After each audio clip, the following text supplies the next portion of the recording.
అయితే కాంగ్రెస్ పార్టీ ఉందని చెప్పుకోవచ్చు. ప్రధానంగా చూసుకుంటే మొదటి రౌండ్లో కాంగ్రెస్ పార్టీకి 8,926 ఓట్లు వచ్చాయి. అదేవిధంగా బీఆర్ఎస్ పార్టీకి 8,864 అయితే ఓట్లు వచ్చాయి. అంటే ఇక్కడ క్లియర్గా అర్థమవుతుంది 62 ఓట్లు ఆధిక్యంలో కాంగ్రెస్ పార్టీ ఉందని చెప్పుకోవచ్చు. రెండో రౌండ్కి సంబంధించిన కౌంటింగ్ కూడా పూర్తయింది. దానికి సంబంధించిన వివరాలను మరికొద్ది సేపట్లో ప్రకటిస్తారు. మూడో రౌండ్కి సంబంధించి కూడా ఈవీఎంలను టీవీలపైకి తీసుకురావడం జరిగింది. ఏదైతే షేక్పేటకు సంబంధించి బీఆర్ఎస్ పార్టీకి ఆధిక్యం వస్తుందనుకున్నప్పటికీ కూడా అక్కడ ఆధిక్యం అయితే కనిపించలేదే పరిస్థితి ఉందని చెప్పుకోవచ్చు.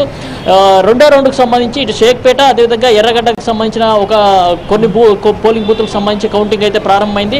వాటికి సంబంధించిన వివరాలు మరికొద్ది సేపట్లో అధికారికంగా వెల్లడించే అవకాశం అయితే ఉంది. ఇప్పటివరకు అయితే చూసుకుంటే కాంగ్రెస్ పార్టీ ఇటు పోస్టల్ బ్యాలెట్లో కూడా ఆధిక్యంలో ఉంది. అదేవిధంగా ఇటు మొదటి రౌండ్లో కూడా ఆధిక్యంలో అయితే కొనసాగుతున్న పరిస్థితి ఉంది. అంటే నెక్ అండ్ నెక్లో స్వల్ప మెజార్టీ అయితే కొనసాగుతున్న పరిస్థితి అయితే ఉందని చెప్పుకోవచ్చు. నెక్స్ట్ ఏదైతే ఎర్రగడ్డలో భారీ అంటే ఎక్కువ శాతం పోలింగ్ నమోదైన పరిస్థితి ఉంది కాబట్టి అక్కడ ఏవైతే ఉందని చెప్పుకోవచ్చు. మొత్తంగా చూస్తే ప్రతి ఒక్క ఈవీఎంకి సంబంధించి ఓపెన్ చేసినప్పుడు నువ్వా నేనా అన్నట్టుగా కొనసాగుతున్న పరిస్థితి ఉంది. ఓట్లు ఆధిక్యం అయితే స్వల్ప ఆధిక్యం అయితే కొనసాగుతున్న పరిస్థితి ఉందని చెప్పుకోవచ్చు. కాంగ్రెస్ పార్టీకి సంబంధించిన వాళ్ళంతా కూడా మేము గట్టి మెజార్టీతో బయటపడతామని చెప్తున్న పరిస్థితి ఉంది.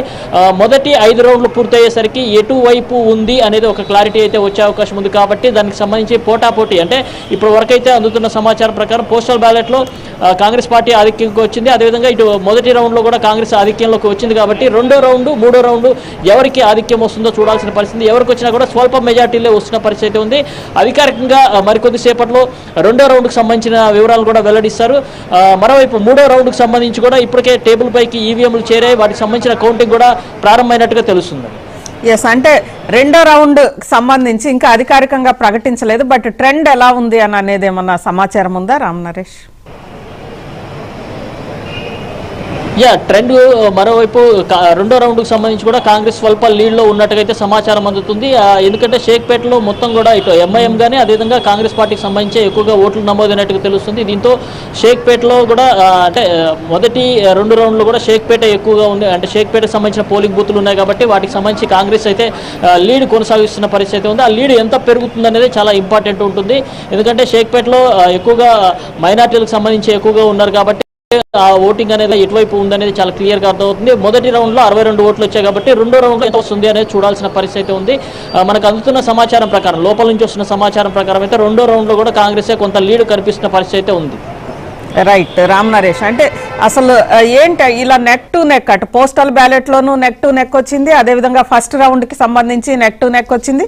సెకండ్ రౌండ్ కూడా దాదాపు మీరు చెప్తున్న ప్రకారం నెక్ టు నెక్ గానే ఉంది. ఎలా ఉండబోతాయి ఇలాంటి ఫలితాలు? ఇక్కడ నెక్ టు నెక్ వచ్చినప్పుడు మాత్రం చాలా స్వల్ప మెజార్టీతో అంటే ఏ అభ్యర్థి గెలిచినా కూడా స్వల్ప మెజార్టీతో బయటపడే అవకాశం ఉంది. ఇటు ఏదైతే ప్రీ పోలింగ్ సర్వేలు కానీ అదేవిధంగా ఆఫ్టర్ పోలింగ్ సర్వే కానీ అన్నీ కూడా కొన్ని పార్టీలకు అంటే మొదటేమో బీఆర్ఎస్కి ఇచ్చారు, ఆ తర్వాత కాంగ్రెస్కి ఇచ్చారు. కానీ ఇప్పుడు జరుగుతున్న అంటే ఏవైతే ఫలితాలు ఇప్పుడు వస్తున్నాయో ఆ ఫలితాల్లో మాత్రం నెక్ అండ్ నెక్ ఫైట్ అయితే నడుస్తుంది. సైలెంట్ ఓటింగ్ అనేది ఎటు పడ్డది అనేది చాలా మందికి అర్థం కాలేదు. అది ఇప్పుడు చూస్తుంటే మాత్రం ఇరు పక్షాలకి సరి సమానంగా ఓట్లు వేసినట్టుగా అయితే తెలుస్తుంది. దాంట్లో కాంగ్రెస్ కొద్దిగా స్వల్ప మెజార్టీ అయితే దక్కుతుంది. నెక్స్ట్ 2 రౌండ్లు అయితే చాలా కీలకంగా ఉంటాయి. ఆ 2 రౌండ్లలో ఎవరు కొంత మెజార్టీ సాధించుకుంటూ పోతే అక్కడి నుంచి ఆ లీడ్ అయితే కొనసాగుతుందా లేదా చూడాల్సిన పరిస్థితి ఉందని చెప్పి. రైట్, అంటే అక్కడికి అభ్యర్థులు వచ్చారు కదా, ఏంటి వాళ్ళ ఎలా ఉంది వాళ్ళ స్పందన? ఇప్పటికైతే మొత్తం 3 పార్టీలకు సంబంధించిన అభ్యర్థులు అయితే వచ్చారు. నవీన్ యాదవ్ మాత్రం చాలా క్లియర్గా చెప్తున్నారు, మేము గెలుస్తాము, స్పష్టమైన మెజార్టీ వస్తుంది, ప్రజలు మా వైపే ఉన్నారు, నేను లోకల్గా ఉండటం నాకు ఫెచ్చింగ్ అవుతుంది. అదేవిధంగా ఇటు నా గెలుపు కోసం ఇటు మంత్రులు అదేవిధంగా సీఎంతో పాటు ఎమ్మెల్యేలు పెద్ద ఎత్తున ప్రచారంగా చేశారు. అదంతా కూడా మాకు కలిసి వస్తుంది, ప్రజలు మా వెంటే ఉన్నారు, స్పష్టమైన మెజార్టీతో గెలుస్తామని చెప్పేసి కాంగ్రెస్ పార్టీ అభ్యర్థి అయితే చెప్తున్న పరిస్థితి. మరోవైపు బీఆర్ఎస్ పార్టీకి సంబంధించి మాగంటి సునీత కూడా ఇదే వ్యాఖ్యలు చేస్తున్న పరిస్థితి ఉంది. న్యాయం గెలుస్తుంది, ధర్మం గెలుస్తుంది, మేము గెలుస్తామంటూ కూడా ఆమె తేల్చి చెప్పిన పరిస్థితి. లంకాల దీపక్ మాత్రం మీడియాతో అయితే మాట్లాడకుండానే ఎస్ రామ్ నరేష్, అంటే ఇప్పటి వరకు కూడా అటు పోస్టల్ బ్యాలెట్ కానీ అదేవిధంగా ఫస్ట్ రౌండ్ ఇప్పటి వరకు కూడా పోస్టల్ బ్యాలెట్ కానీ ఫస్ట్ రౌండ్ అదేవిధంగా సెకండ్ రౌండ్ అన్నింటిలో కూడా బీజేపీ అత్యంత నామమాత్రం ఉంది. గత పార్లమెంటు ఎన్నికల సందర్భంగా 65,000 మెజారిటీ ఒక జూబ్లీ హిల్స్ నుంచే వచ్చింది బీజేపీకి. ఎందుకు అలా ఉంది? ఇక్కడ క్లియర్గా కొన్ని ఇండికేషన్స్ అయితే ఉన్నాయని చెప్పుకోవచ్చు. ఏదైతే బీజేపీకి సంబంధించి అభ్యర్థి ప్రకటించడంలోనూ అదేవిధంగా ఆ తర్వాత ప్రచారంలో కూడా చాలా వెనుకబడ్డది. చివరిలో కొంత హైప్ క్రియేట్ చేసుకొచ్చిన లాస్ట్ 2 రోజులు కొంత హైప్ క్రియేట్ చేసినప్పటికీ అది జనాల్లోకి అయితే పూర్తిగా పోలేని పరిస్థితి ఉంది. ప్రధానంగా చూసుకుంటే ఇటు బీఆర్ఎస్ అదేవిధంగా కాంగ్రెస్ మొదటి నుంచి కూడా పోటాపోటీ ప్రచారం చేస్తూ గ్రౌండ్ లెవెల్లో అంటే ఇంటింటికి తిరుగుతూ కూడా విస్తృత ప్రచారం అయితే సాగించారు. కానీ బీజేపీ పార్టీకి సంబంధించి కేవలం కిషన్ రెడ్డి మాత్రమే మొదటి నుంచి ప్రచారం చేసుకుంటే మొత్తం బాధ్యతలన్నీ కూడా ఆయన మీదనే వేసుకోవాల్సిన పరిస్థితి అయితే ఉంది. చివరిలో బండి సంజయ్ వచ్చి 2 రోజుల పాటు ప్రచారం చేసి కొంత హైప్ క్రియేట్ చేశారు. అంటే బీజేపీలో ఎవరైతే నాయకులు ఉన్నారో వాళ్ళకి సంబంధించి మధ్య ప్రచారంలో చాలా ఇబ్బందికరమైన పరిస్థితి ఉంది. నాయకుల మధ్య ఉన్న విభేదాలు దీనికి కారణమని స్పష్టంగా అర్థమవుతుంది. ప్రచారంలో కూడా ఎక్కడ కూడా గ్రౌండ్ లెవెల్లో వాళ్ళు పూర్తిస్థాయి ప్రచారం చేయలేకపోవడమే అంటే బీజేపీ పార్టీ సంబంధించి ప్రచారం ఇప్పుడే అందుతున్న సమాచారం ప్రకారం 2వ రౌండ్లో కూడా కాంగ్రెస్ ఆధిక్యతలో ఉంది అని చెప్పి చెప్తున్నారు. ఎంత ఆధిక్యత అనేది ఇంకా కన్ఫర్మ్గా లేదు. దీనికి సంబంధించి ఏంటి 2 రౌండ్లలో కూడా అత్యంత స్వల్పంగా కాంగ్రెస్ ఆధిక్యతలోకి రావడం పట్ల ఎలా ఉండబోతోంది అంటారు ట్రెండ్స్? అంటే ఇక్కడ ట్రెండ్ అయితే చాలా క్లియర్ గా అర్థమవుతుంది. కాకపోతే 2వ రౌండ్కి వచ్చేసరికి రామ్ నరేష్ ఒక్క విషయం, 2వ రౌండ్కి వచ్చేసరికి కాంగ్రెస్ పార్టీ 1000కి పైగా ఓట్ల ఆధిక్యాన్ని కనపరిచింది. ఇక దీనికి సంబంధించి చెప్పండి.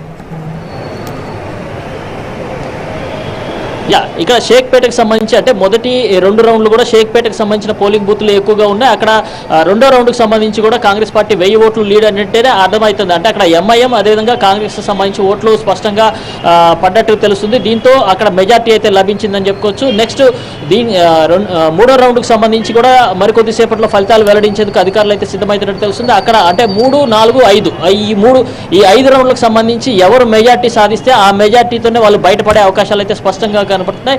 నెక్ టు నెక్ అంటే మొదటి రౌండ్ లో నెక్ టు నెక్ జరిగింది. 2వ రౌండ్కి వచ్చేసరికి ఏకపక్షం అంటే 1000 ఓట్ల మెజార్టీ అయితే లభించిందని చెప్పుకోవచ్చు కాంగ్రెస్ పార్టీ అభ్యర్థికి. దీంతో ఇప్పుడు ఫలితాలన్నీ కూడా కాంగ్రెస్కి అనుకూలంగా ఉంటాయా లేదా అని చూడాల్సిన పరిస్థితి అయితే ఉందని. ఎందుకంటే 4, 5 రౌండ్లు అంటే 3 నుంచి 5 రౌండ్ల వరకు ఏదైతే ఫలితాలు వస్తాయో ఆ ఫలితాల ఆధారంగానే అభ్యర్థి గెలుపు ఫ్యాక్టర్ అనేది డిసైడ్ అయ్యే అవకాశం ఉంది. మొత్తంగా చూడాలి అంటే మరికొద్దిసేపట్లో దీనికి సంబంధించి ఫలితాలు ఎవరి పక్షం అనేది తెలుస్తుంది. అయితే ఇప్పటికే షేక్పేటకు సంబంధించి బీఆర్ఎస్ ఆధిక్యం వస్తుందని చెప్పి మొదటి నుంచి భావించింది. కానీ అక్కడ మాత్రం కాంగ్రెస్ పార్టీకి 1000 ఓట్లు అంటే 2వ రౌండ్లోనే 1000 ఓట్లు ఆధిక్యం లభించిన నేపథ్యంలో అక్కడ కాంగ్రెస్ అదేవిధంగా ఎంఐ బాగా పనిచేశాయని చెప్పేసి స్పష్టమైన ఆధిక్యం లభించిన పరిస్థితి కనిపిస్తుంది. Right, thank you Ram Naresh. మొత్తం మీద జూబ్లీ హిల్స్ ఉప ఎన్నికకి సంబంధించి 2 రౌండ్ల కౌంటింగ్ పూర్తయింది. తొలి రౌండ్లో అతి తక్కువ అత్యంత స్వల్ప ఆధిక్యత అంటే 62 ఓట్ల ఆధిక్యతతో మాత్రమే కాంగ్రెస్ ఉంది. అదేవిధంగా పోస్టల్ బ్యాలెట్లో 3 ఓట్ల ఆధిక్యతతోటే కాంగ్రెస్ ఉంది. అయితే తొలి రౌండ్ కౌంటింగ్ జరిగిన షేక్పేట డివిజన్ తొలి నుంచి కూడా బీఆర్ఎస్ కి అత్యధికంగా ఓట్లు అక్కడి నుంచి వస్తాయి అనేది ఈవెన్ ఎగ్జిట్ పోల్స్ లో కూడా చెప్పారు. అలాంటి చోట కూడా అతి స్వల్పంగానైనా కాంగ్రెస్ ఆధిక్యత కనపరిచింది. అదేవిధంగా 2వ రౌండ్కి సంబంధించి దాదాపు 1000 ఓట్ల వరకు కూడా కాంగ్రెస్ ఆధిక్యత కనపరిచింది అని చెప్తున్నారు. దీనికి సంబంధించి ఇంకా స్పష్టమైన వివరాలు రావాల్సింది. ఈ నేపథ్యంలో మొత్తం మీద జూబ్లీ హిల్స్ ఎన్నిక ఒక రకంగా తొలి రౌండ్ ఉత్కంఠ రేకెత్తించింది. 2వ రౌండ్ లో కొంత కాంగ్రెస్ ఆధిక్యత కనపరిచింది. ఇక 3, 4, 5 రౌండ్లు పూర్తయ్యేసరికి కానీ పూర్తి స్థాయి ట్రెండ్స్ బయటపడే అవకాశం లేదు. మొత్తం మీద ఇటు కాంగ్రెస్ గెలిస్తే ఖచ్చితంగా ముఖ్యమంత్రిగా రేవంత్ సర్కార్ పనితీరుకు అది రెఫరెండం